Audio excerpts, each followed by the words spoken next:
I am recording this session, so we'll be able to reference it in the future. I'm not sure exactly if we'll post it or what, but just so you guys are aware. And again, this is Jessica with Integrify. I've got everybody muted just because there's a pretty good group in attendance today. And I have a sneaking suspicion a few folks are going to jump on as we get started. If you have a question, please don't hesitate to send me a chat in the GoToMeeting application itself, and I will do my best to answer them. My goal for these learning sessions is to kind of not take the full hour, right? Give you guys hopefully about 15 minutes at the end. That's your time to decompress and take a deep breath. But if we do take the full time, then obviously that's, sorry, I just knocked my little headset off. That is for the greater good, because hopefully it's because we're answering questions.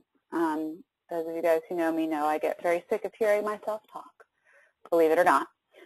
So, like I mentioned a few minutes ago, today's topic is Integrify Admin 201, which is just a joke. There is not really a 201 level class, just so everybody's on the same page. But our goal is to talk about ways to move faster and smarter in Integrify. This is one of the few topics that I actually have some personal experience with. For those of you who don't know me, I actually started my adventure with Integrify many, many years ago, about 9 years ago, working as an admin at one of our clients. So I have literally done this job. I was both the technical and administrative personnel for the application, and we used it for sales discount approvals when Sarbanes-Oxley was first becoming a very high-pressure situation. Not that it's not now, but I think those of you who were around then remember how crazy it was. So we used Integrify to track discounts that the salespeople were giving on, specifically on hardware. So that was the purpose of the system, but we didn't have any development staff or anything like that. So I served as a developer and also as administrator. So we're not talking about development today. Today is solely talking about kind of what I call the admin's world. And that is some basics about ways you can organize and kind of control your own environment in Integrify and make your world easier. Also, we're going to talk about ways to handle user requests and also request management. So we're going to cover a few broader kind of subject areas, as you can see. And the goal, again, is talking about ways to do things quicker or more efficiently. So obviously, Integrify is a very broad and very wide system, and there are very few folks out there, even those of us who work here, who know where everything is on one click. Our real goal, and my goal when I train you guys, is to know where to look and how to find things and how to really control your own destiny as far as your experience within the system. And when you're talking about when you're talking about working with end users, we're talking about an entirely separate dynamic on top of all the challenges that we face with development and everything else. And that is, you've got the human factor. So a lot of the things that we'll talk about, especially when we do some demo work at the end or towards the end that are real-life examples, come from some of my experiences with my users. So just take it with a grain of salt that it's what I encountered, and it hopefully is an exaggeration of some of the situations you might find yourselves in. You just never know. So our first thing we're going to start with is the idea of organization tips. And that's just kind of some of the helpful things and reminders that you've probably learned in training, and almost certainly, especially with categories, this first one, learned the hard way. I actually was on the phone with a client earlier in the week who was saying that her categories were out of control and that things were everywhere and so on and so forth. And I gave her the advice that I give everybody is that if you choose to use categories, you need to remember a few golden rules. The first is that nobody gets categories right the first time. They require insight into how you're going to use the system that you really don't have when you're starting out. So that means that to use categories right, really, you have to commit to the idea that you're going to probably have to do some organization and some basic maintenance. And so not only is it important to keep your categories simple, because they also define how your users are going to find the requests that they're starting and things like that, but you can't procrastinate when it comes to categories. And when I say that, I mean it's kind of a twofold thing. So the first thing is, you're in the system, you're creating a new process, and you realize you don't have the category created that you really want to put the process in. So 9 times out of 10, what we do is say, I'll stick it in all, or I'll stick it in training or development or somewhere else, and I'll come back and create the right category and fix it as soon as I'm done developing the process. Then you create the form that goes with the process, and you do the same thing because you already forgot that you needed to create the process. And then you create the report or 2 reports or 3 reports that go with the process. And guess what? You've still forgotten to create the category, and now you have 5 or 6 different pieces of Integrify artifacts, if you will, that are all scattered throughout, or even if they're in the same category, they're not in the category you actually want. So you can see how it becomes a kind of cascading, slippery slope of craziness. And it's impressive how quickly it can get disorganized. So the most important thing really is when you realize you need a category, create it right away, especially when you're in the development side of things. So don't procrastinate on creating categories while you're developing. The other real way that people tend to procrastinate with categories is that they recognize that they need to do something about them or fix them or clean them up, and they say, I'll do that when I have time. And sorry, I have a little tickle in my throat. You know, the truth is that we don't have time. Most of us are working in very lean organizations where we're doing multiple jobs. And even though this is a tedious little thing, it's also something that you can do, you know, while you're listening to a webinar, for example. Not this one, of course, or any training from Integrify, but something else, or while you're on a conference call or doing something. You can go ahead and start that organization process. The most important thing is not to put it off until it becomes an avalanche, because then you're not going to even be able to find things in there. And, you know, we have customers that have been using the system for 10, 12, I think even a few folks have been using it the whole time the company's been in existence. And I can only fathom how much information is out there that they have that they really probably can't find. So again, don't procrastinate on those categories. Keep them tidy, as my mom would say. So moving on.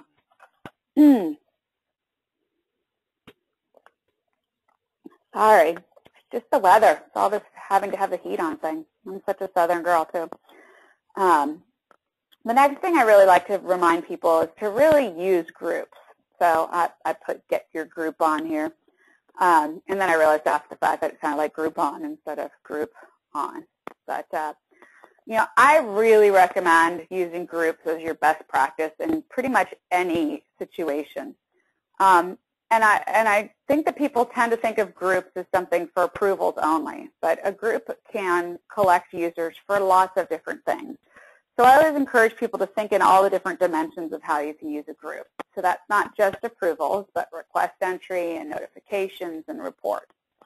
The reason that using groups is so beneficial is that when you have people leave, or even if they just move out of key roles, if you've put those individuals in, you'll have to use a tool or potentially trace all the different places that they've been, you know, put into the system in order to replace them. And even though we do have some features that make that easier than it used to be, it's still a really inefficient use of your time. Whereas you might have 10 processes that all use the Vice President of North America group as an approver, but because it's not an individual, when or if that person changes, all you have to do is swap out the name in the group, and you're not having to do anything else. It keeps it really clean, and it can really help your users as far as consistency and not having to see changes on their requests. So groups are big. The last tip, and this is the kind of tip of the iceberg tip, because I know roles and permissions are something that folks really struggle with. And we are kind of looking for suggestions for where to go with the next one. Right now I'm thinking permissions is probably the next good lunchtime learning session. But if anybody has recommendations or ideas or things they'd like to see, please, please, please, please email us or text me or, send a carrier pigeon, do something to communicate that want. But roles are really the first part to setting permissions. And roles are, generally speaking, one of the things that we, and I say this because I've also recently gotten scolded for my use of roles. So roles are hard to understand for a lot of folks.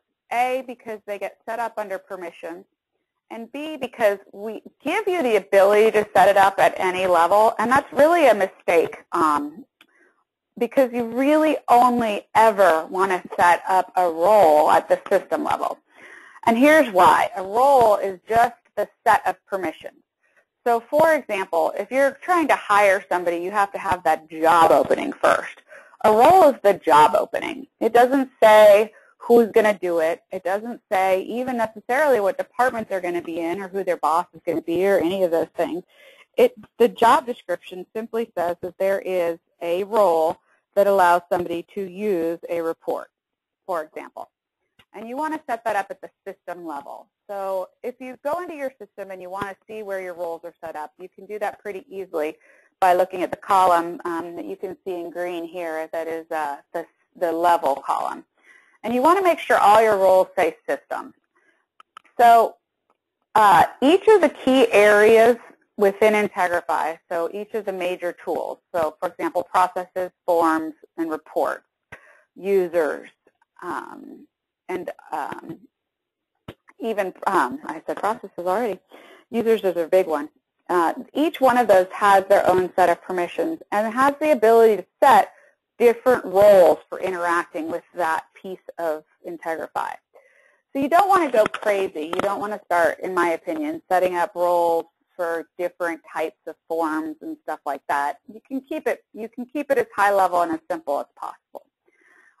You really probably want to focus primarily on process and reporting roles because those are the two places that most of your users are working. And the truth in the light is that if it's not a place that people are working, it's not a place you need to worry about setting up roles. So some of the types of roles you might set up, especially in the permissions or processes, area of the system, and that's what I've shown here, is a process tester, a process user, process administrators, and so on and so forth. We also see sometimes that folks want to do manager or team lead roles, or they might have user admins that don't have the ability to develop, things like that.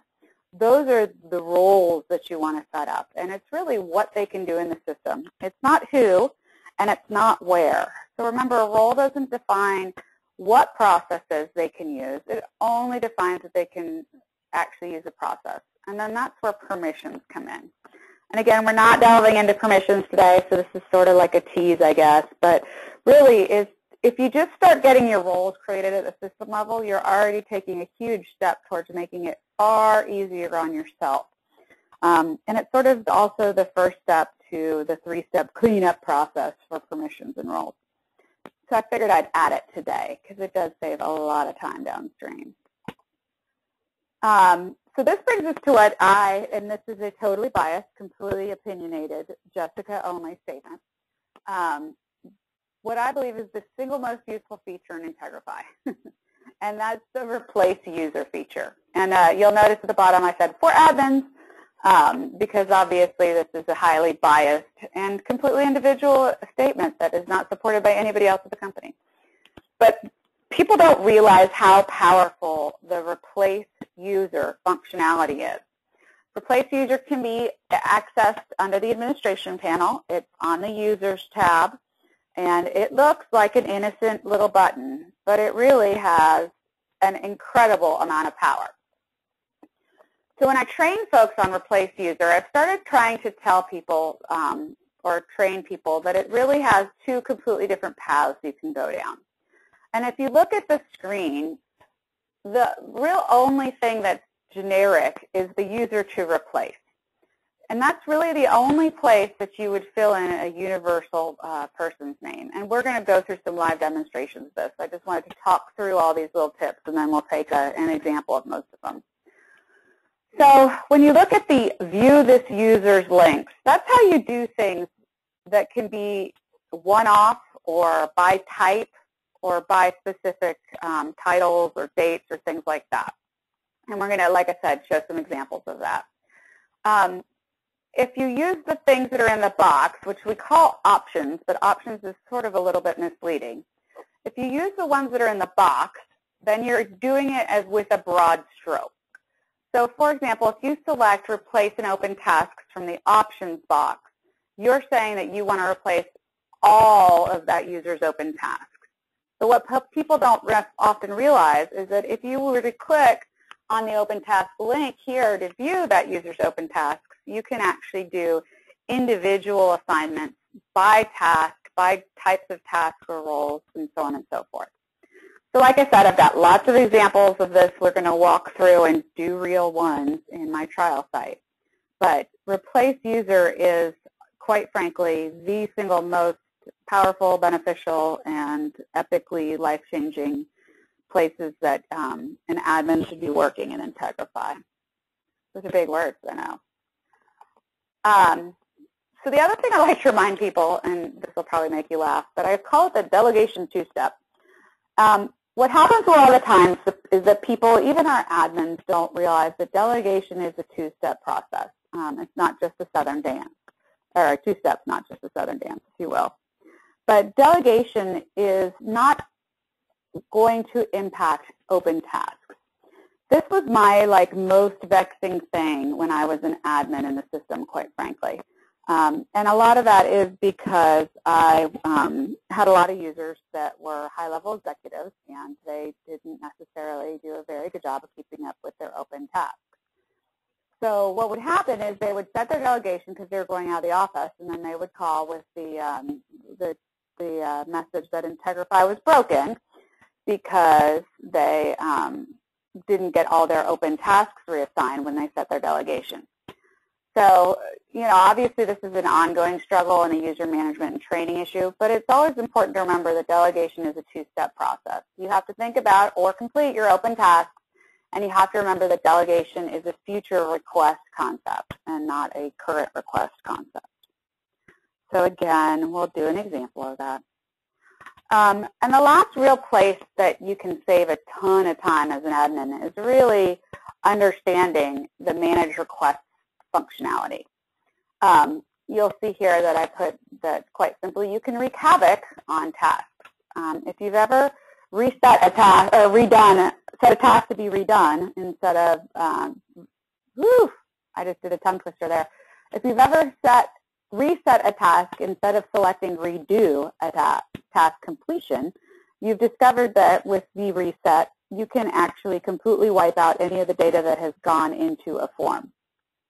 It's a pretty dangerous idea, if you can imagine, because there is not at this time any audit when you have reset a task, which means that any information that person entered, any version or trace of the data that was in those forms, it goes away.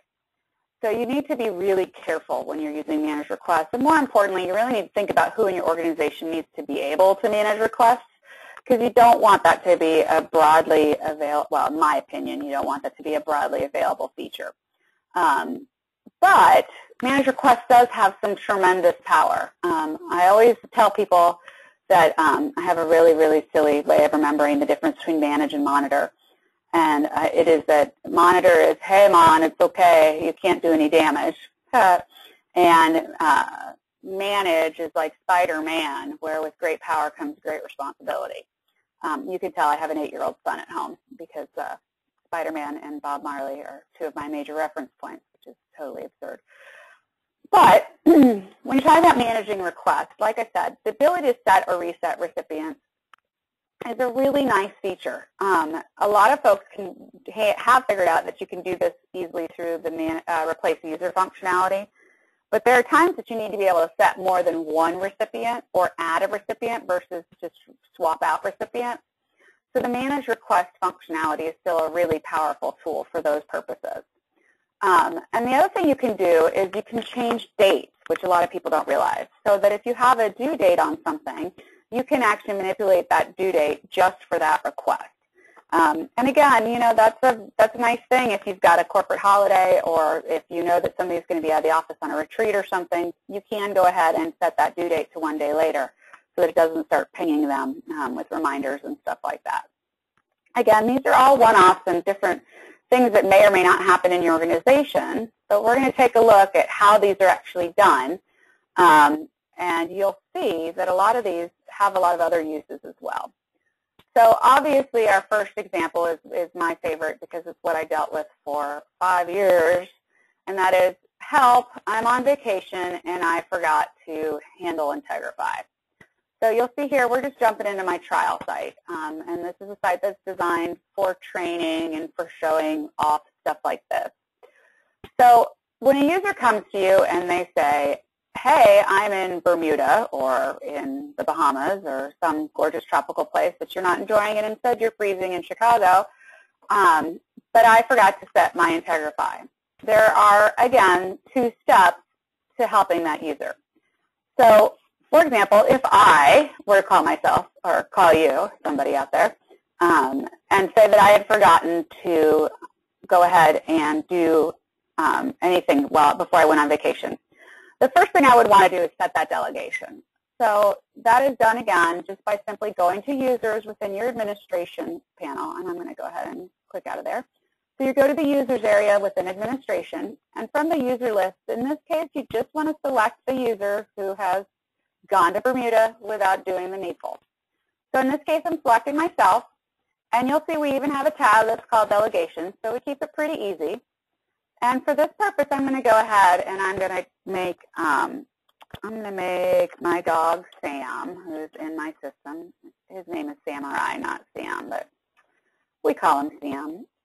So we'll make Sam my delegate, and we're going to actually say that starts tomorrow, or we'll say it starts today. Sorry. And you can set times and stuff. People love being able to say that, you know, starting at 8 a.m. on a Monday, they're back in charge, but not a second sooner. The other thing is that if for some reason they were to say, okay, well, I only want my new hire requests to be redirected and not my supply requests or things like that, you can discern which of the processes you want to delegate. Now, what you cannot do is delegate half to one person and half to another. But you could say perhaps they have a salary approval request that they still would want to be able to be approved of, whether they'd want to approve of, regardless of whether they're on vacation or not. So you could exclude a process if you needed to or wanted to. If you leave this blank, it's going to assume it's a total delegation. So to set it, all you have to do is set update. The problem is that I am setting this now. It will start at 11:30 Central Time on the 30th, but I might have work out there. And the truth is that sometimes users are also really fantastic at saying that they did all their work when they really didn't, or they don't even think about the stuff that's open. They just don't think about it because they're going on vacation, and let's be honest, we've all probably had those moments where we're going on vacation and we're like very excited to not have to be responsible for a week. So that's, again, where the single most useful tool in all of Integrify, according to Jessica only, is the Replace User tool. So again, in this example, I've gone on vacation. We know now that any future requests that come in are going to automatically delegate to Sam. But we also know that I've got stuff out there that needs to be taken care of. So there are a few ways that you can handle this. And as I said, the only thing that's universal is this user to replace field. So we'll go ahead and we can put my name in there. But then everything else is either a top or a bottom decision. So since I'm not leaving the company, and we will do an example of replacing somebody completely, but I'm not leaving the company, so you don't necessarily want to replace me as far as anywhere that I'm assigned. But you might be able to replace me in all open tasks. So if you wanted to replace me in all open tasks with Sam, you would choose the open tasks from the options box, and then you would obviously need to say who you want to reassign these to, and you would say Sam. So if I were to go ahead and hit replace, I would be doing the universal replace of any open task, and I'm going to have Sam's name replace my name. Now, I'm not going to do that, but that's only because I have a ton of stuff open in the system, as you're about to see. Let's say I had said instead that I only want my open supply request tasks to be reassigned to Sam, and that I'd deal with everything else from the airport maybe. One of the most amazing pieces of this replace user functionality is the ability to see all the open tasks assigned to this user. So if you use the top half of this replace user window, you can actually click on open tasks, and you're going to see the shameful list of all the things that I have open in the system. So again, this is kind of a joke right now because I have so much open, it's sort of absurd. But you can also see that you have lots of ways that you can sort this. You can sort it ascending and descending. So let's say I wanted to, like I said, just reassign my supply request process to Sam. I could select that request. It can be one request. It could be a whole type of request. So let's say if we even wanted to reassign all of them except maybe the supply request process, for example, I could select everything. And that's where you actually want to look at the top of this window, and there's a little bit of a hidden button. A lot of folks don't recognize that this is a button, including myself the first time I came in here. But reassign immediately in selected tasks is in fact a button.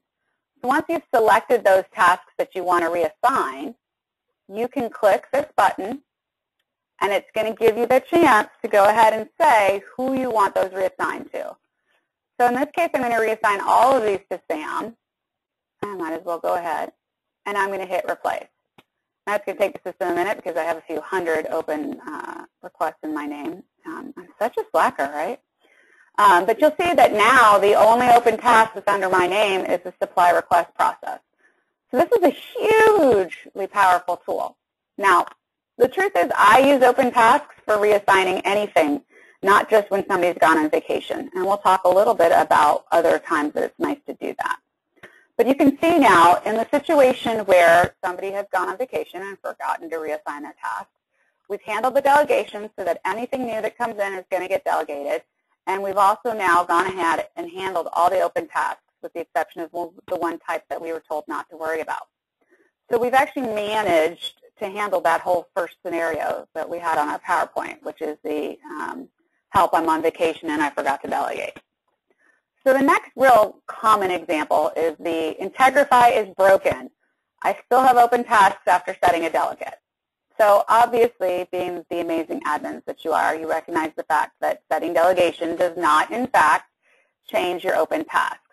But the truth is that the majority of our users have a really hard time with that concept. I don't necessarily know why, and maybe things have changed from when I was an admin, of course, but I still see and hear this a lot from folks. So I don't think it's changed completely. So we're going to actually use Jane Doe as our example here. I have her in the system. She has the illustrious job title of International Woman of Mystery, or Mistress of Mystery, if you will. But she's called and she said that she has delegated all her tasks and it's not working. So obviously the first thing we do is we remind Jane that delegation only handles stuff that comes in after the delegation is set. And she says, well, I said it last week, so that doesn't matter. And so we would want to look at her delegation just as a general rule to make sure she did, in fact, set it up right, to make sure she selected somebody, set her times, got her delegation start rate correct. I always check those just to be sure, because people have a tendency to think that they hit save or update and not always do it. Or perhaps they submitted that request but hit save draft instead of doing something else. So we definitely want to keep a feel for that. We got a few questions. Let me just look real quickly. I'm going to come back to these just because I want to make sure that we get through our examples, and then we'll answer all our questions. Hopefully some of them will be answered. But just so you guys know, I did see your questions come in. So in the case of Jane, who has set her delegation for Bruce Banner, and it does look like it was set for all of January, we're going to go ahead and we're going to use what is, of course, my favorite button, which is the Replace User button, to take a little closer look at what's going on with Jane. So again, this is where we select her as the user we replace, because that's our universal one field up here. And then I'm going to look at what open tasks she might have. So when I look at her open tasks, you'll see, okay, well, she does have some open tasks here. So we're going to go ahead and reassign those to Bruce, because we know that that's what she wanted to do. So we'll select them all, and we're going to use our reassign immediately in selected tasks. And we'll go ahead and select Bruce Banner, who her delegate was. So you can see that, and before we hit submit, let me scooch this down a little bit. You'll see these assign dates are all from the 14th of January. So obviously, something is going on here, right? Now, the truth is that Jane Doe's delegation actually got set today, which was the 30th. So even though she put the 1st as her delegation day, it doesn't retroactively reassign any kind of open tasks or anything like that. And again, that's one of those things that sort of confuses people, is that they think that because they set it for the date before the request actually came in, that somehow that means that they are going to go back and replace those. And that's not the way it works. So you do have to actually go in and reassign those tasks. So now we've reassigned her open tasks. The other thing you can do from here that a lot of folks don't realize is that you can check to see if her delegation was in fact set up. You could go ahead and check to see if anybody had delegated to her, which is the other way she might have gotten some requests in there that had started before she put in her delegation request for her stuff to go to Bruce. So it gets a little confusing if you can think of this like crazy chain of evidence.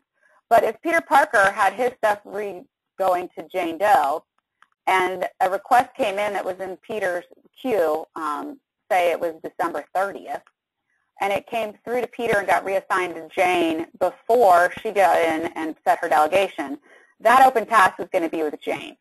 And so sometimes you got to check to make sure nobody's delegating to them while they're delegating to someone else.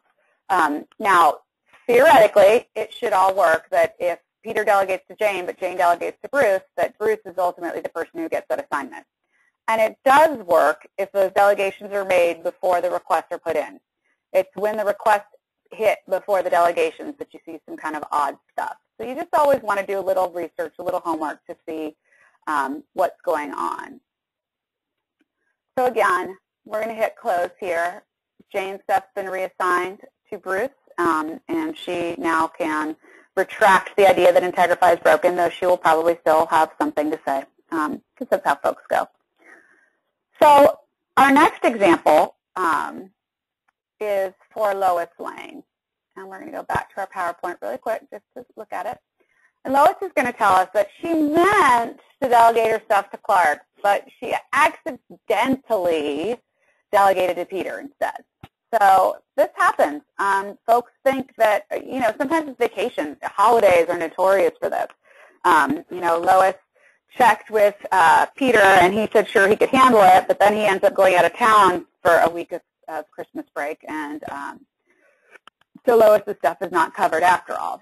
So there are a few ways that you can do this, but quite frankly, the easiest thing to do in this case is the delegation two-step, just like every other situation. So we'll go into Lois's profile, and we're going to check her delegation. And we're going to see that she delegated to Peter. So we know we need to update this. Now, her dates theoretically shouldn't change, because those are her vacation dates regardless of who it goes to. So in this case, we're just going to take Peter out, and we're going to put Clark in. And we're going to hit update. Now, the challenge is that it's going to be very difficult to try to look at Peter Parker's request to figure out which of those were originally Lois's that got reassigned. So you have a few choices. You can do them on a one-off basis if you wanted to. You could also look at Peter in the system using the Replace User functionality and look at his open tasks.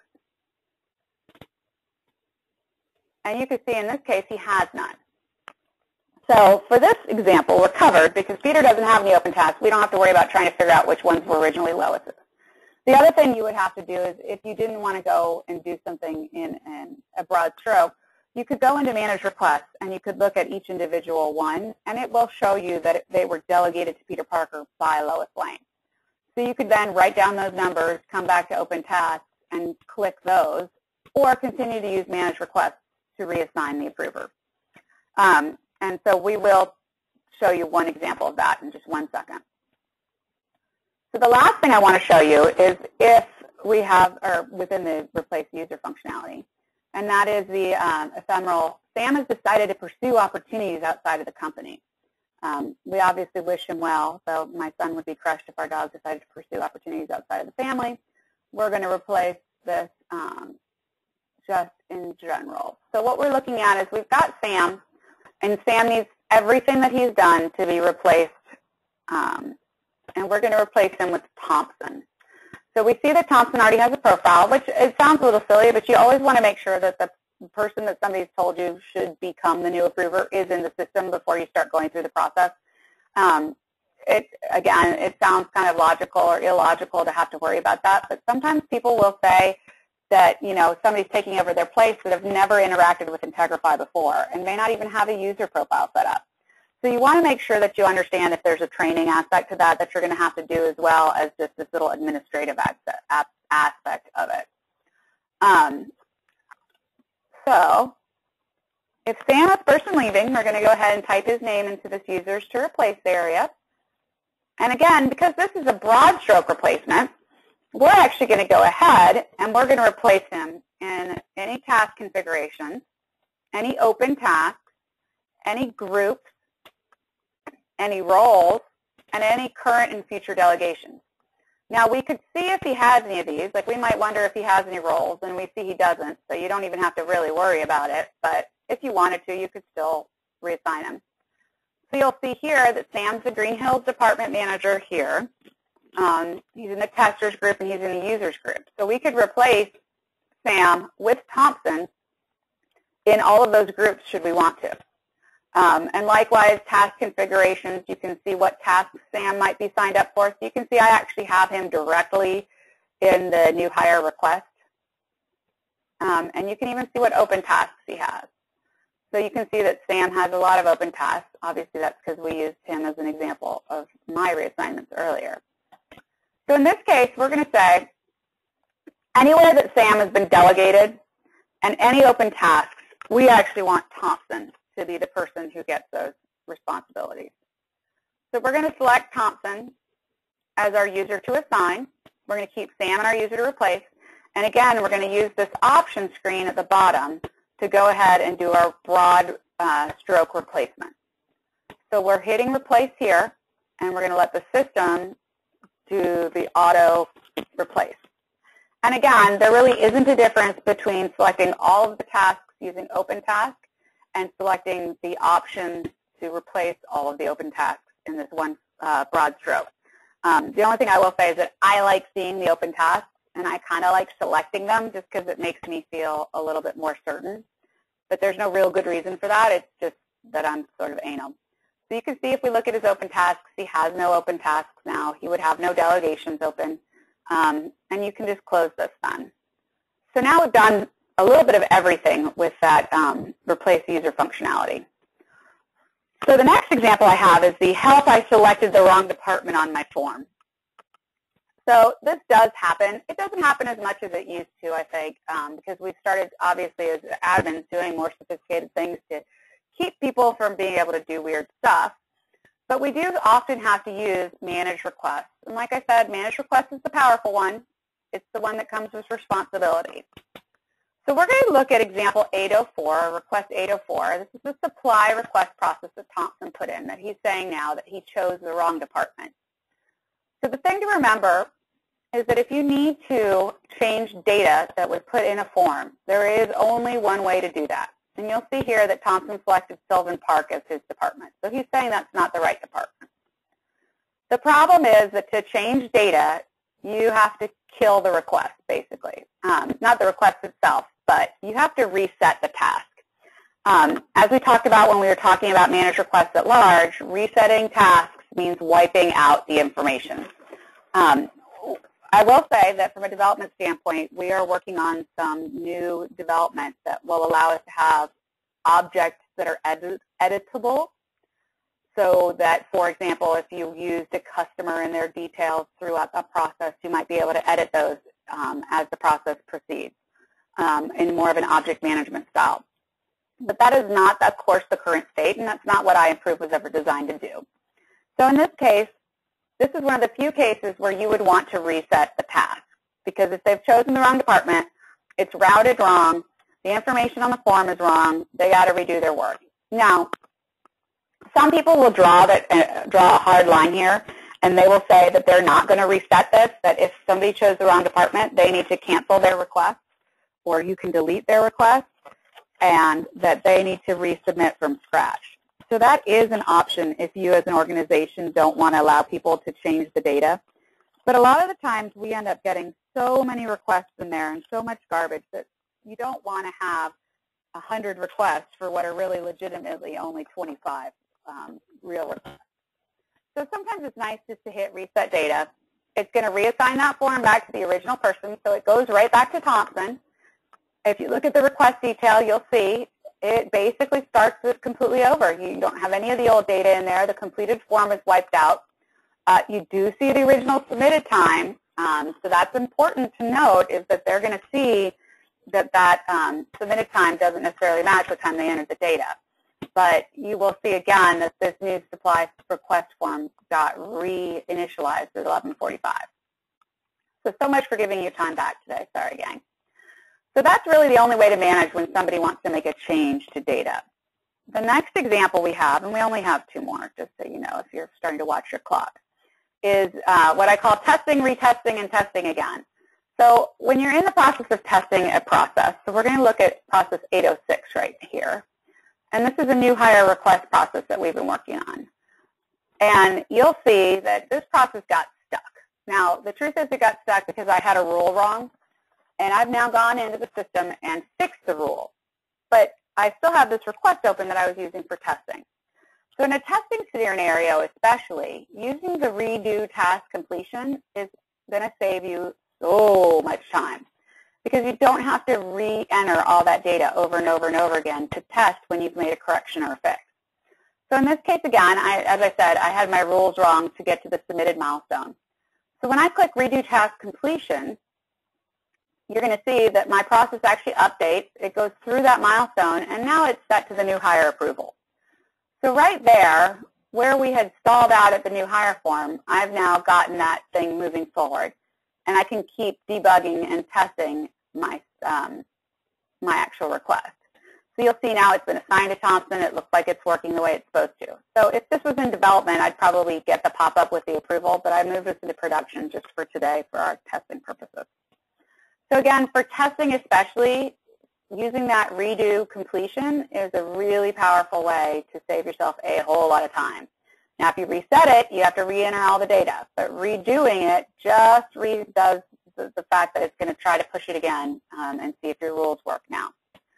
So when you're making tweaks in that development version, that is an awesome way to save time. So our last example is this one. Thompson's out of town, can you change his due date? So in other words, maybe the day's a corporate retreat.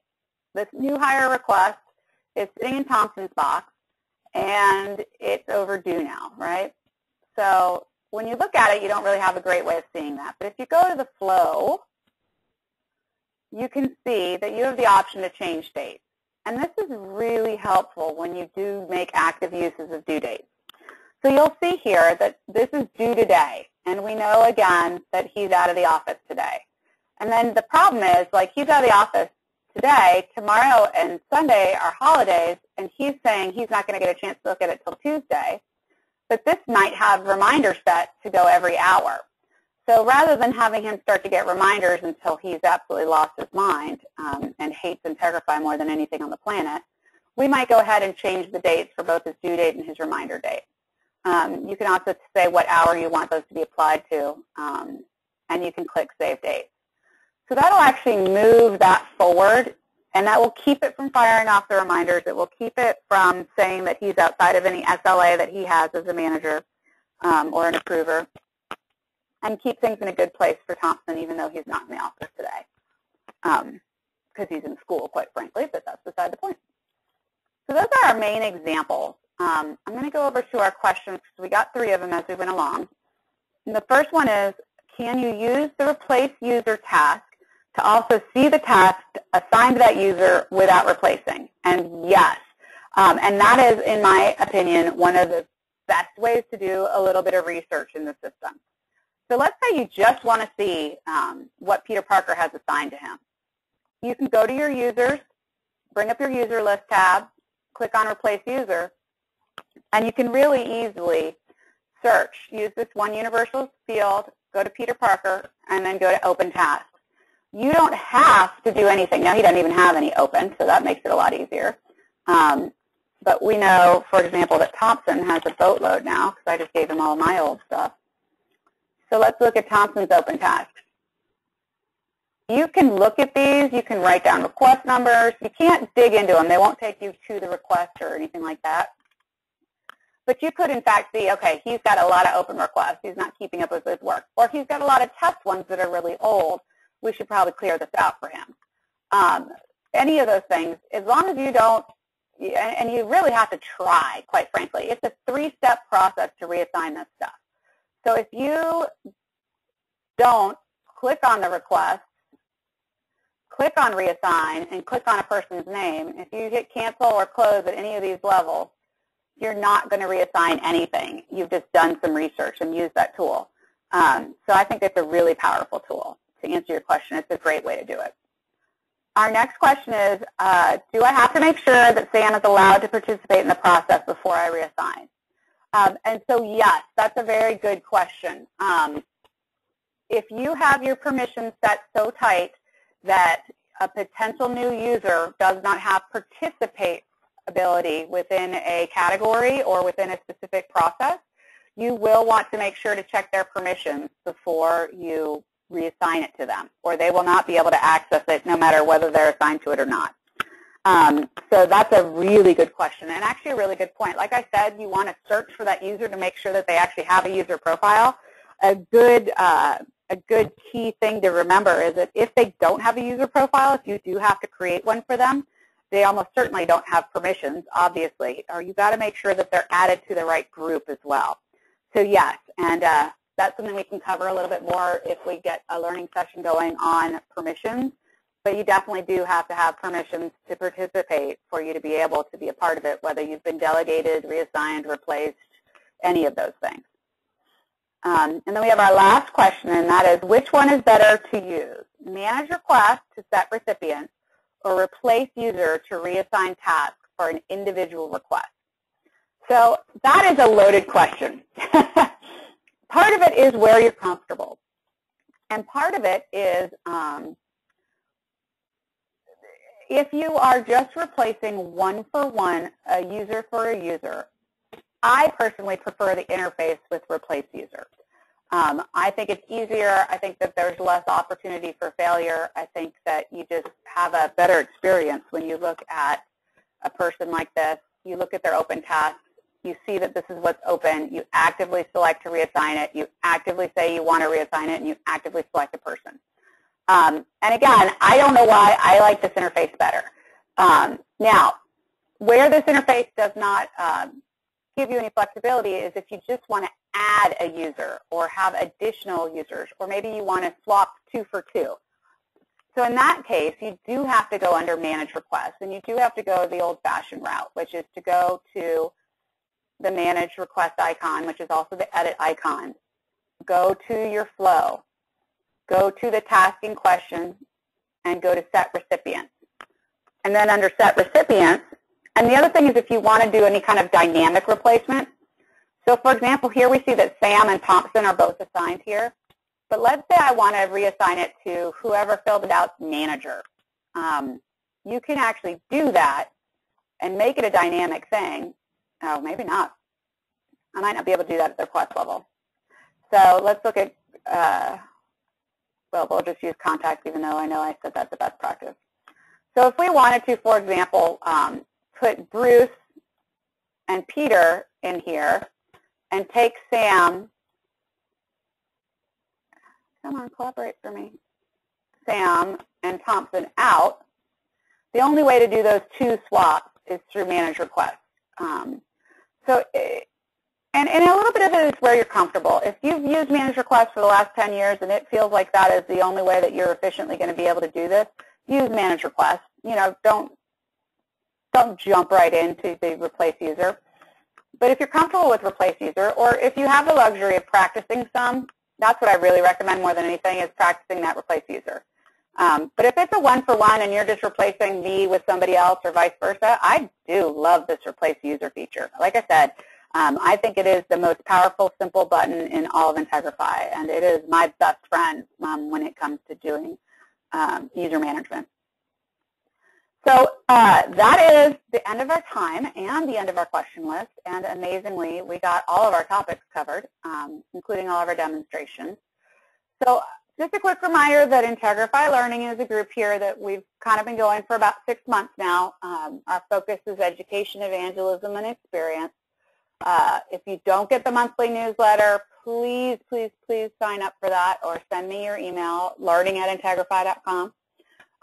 We're going to be doing these monthly lunchtime learning sessions. Whew, I named it and I still can't remember it. We try to blog. We're also in the process of getting a totally new documentation site done that's going to totally change the way you guys can research and handle learning about Integrify. So we are working our bitties off over here. But really more than anything, we're here to make sure that you guys are getting what you need to succeed. So whether that's more learning sessions, whether that's videos, whether that's just having somebody to listen to, please don't hesitate to reach out. That is a huge part of my job and a part I take really seriously. I love this. I have what I consider the best job in the company because I get to do this and I get to do it and actually make money. So like I said, I have the best job in the world maybe, and that is that I get to defend and look out for you guys and get you everything you need every day. So please don't hesitate to reach out to me to let me know what you need if you're having trouble, to ask questions, even if it's just because it might help somebody else downstream. Those are good and noble reasons to ask those questions. I am going to take this recording and I'm going to put it probably on our documentation site. So I will send a link out to everybody who attended, and we had about 10 folks sign up that weren't able to attend. So I'll also send it out to those folks as well. So be on the lookout in your email for information about where to find the recording. It'll take a little while to convert it and get it all pretty. There's nothing you can do about all my umming and amazing sense of humor, but besides that, we'll get it looking nice for you. And that is the end of our training session today. If you have feedback, if you have questions, if you have subjects you'd love to see us cover in the future, please feel free. I'm going to actually keep the session open, muted just for a few minutes. I'm going to stop the recording, but to allow you to go ahead and submit any questions you might have that are lingering or anything else that you need to get some follow-up on. And I am here to help. Thanks so much, guys. Have a great weekend. I hope it's warm wherever you are. It's at least sunny here, so I'll take what I can get. Take care. Bye.